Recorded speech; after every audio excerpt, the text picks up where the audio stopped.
This is Tom Dillon, the Lifetime Liberal, and today is Friday, April 21st, 2017, 1 week before a possible government shutdown. The title of this rant will be 100 Days In, and Mr. Minority is awash in incredible incompetence. I'd also say that his administration is that way also. So what we're finding out after 100 days in terms of Mr. Minority and in terms of his administration is that, number one, he does not know how to deal with Congress. Number two, he does not know how to deal with the presidency as of right now. Number three, he does not know how to deal with the media and, let's say, domestic issues. And number four, he does not know how to deal with international relations. So let's just take North Korea as an example real quick. We're not going to have a first strike on North Korea. And if there's going to be any type of settlement, it's going to take years to do. And they're going to have some type of victory, meaning the North Koreans, so to speak.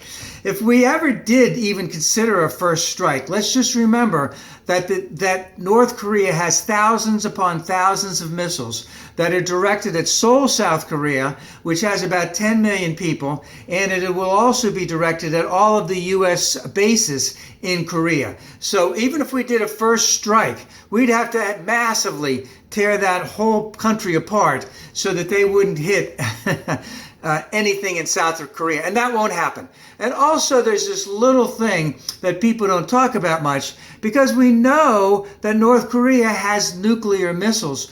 We know that they have a certain amount of plutonium. The thought is it's in that 15 to 20 pounds of plutonium. Where is that going to go if we bomb the crap out of them and we go in and try and find it and it gets into the wrong hands?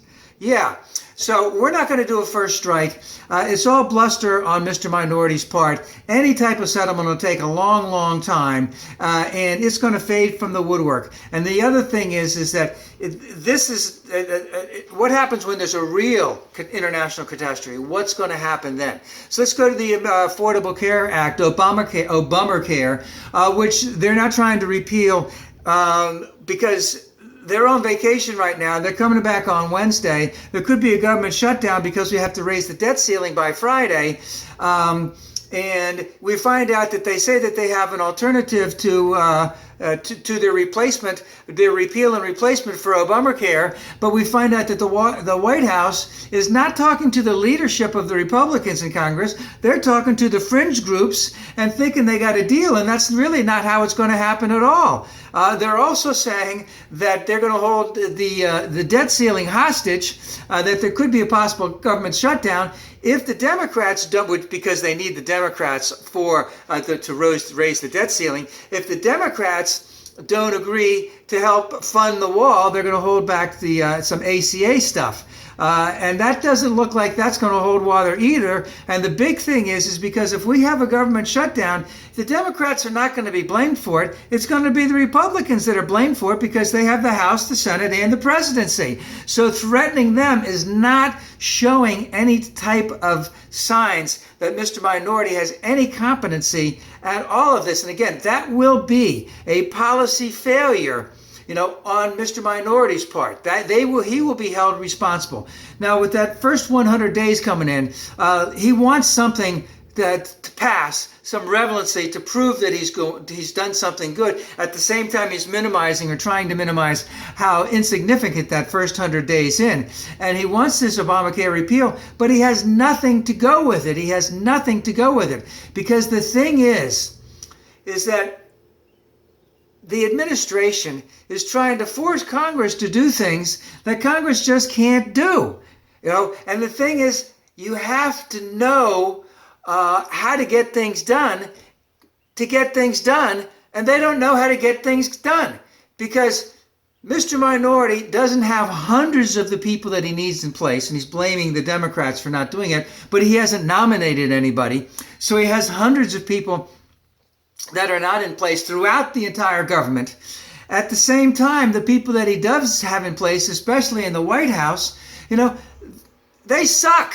They're not first stringers. They're not second stringers. They're not even third stringers. They're like fourth and fifth stringers. They have no experience in government. They don't know how government works. They think that they could come up and blow up government and change all of that. And all of the people that voted for them, yeah, I want change. I want him to mess things up. I don't want the things to keep working as they're working in Washington. I want change. But you have to know how to do it before you can change it, And one other quick thing about that, when you're building a building, and Mr. Minority is a builder, you have the A&E drawings. You put out the A&E drawings at 35%. They look at the A&E drawings. They make all these changes to it. They agree to the changes. You come back. It comes back 65%. You look at it. You make the changes. And of course, it's not just the architects. It's not just the engineers. It's the political people. It's the people you're borrowing the money from. It's the subcontractors. Whether or not you have to get concrete people in there to look at the drawings ahead of time to see if there's any problems. The duct people, the electricians, the plumbers, etc. All that other kind of crap has to go on beforehand. And you have to come to some type of agreement before you move on. And there's always changes. And the buyer who's owning the building owner, so to speak, can make changes. Based on what's ever going on in that particular municipality. You have to meet certain specifications. All of that goes on ahead of time. Mr. Minority knows that, of course, and so he has to bring in, when he's making a building, all of those competent people to do all of that stuff. But he comes into the White House, he brings in nobody that has any competency in that area whatsoever.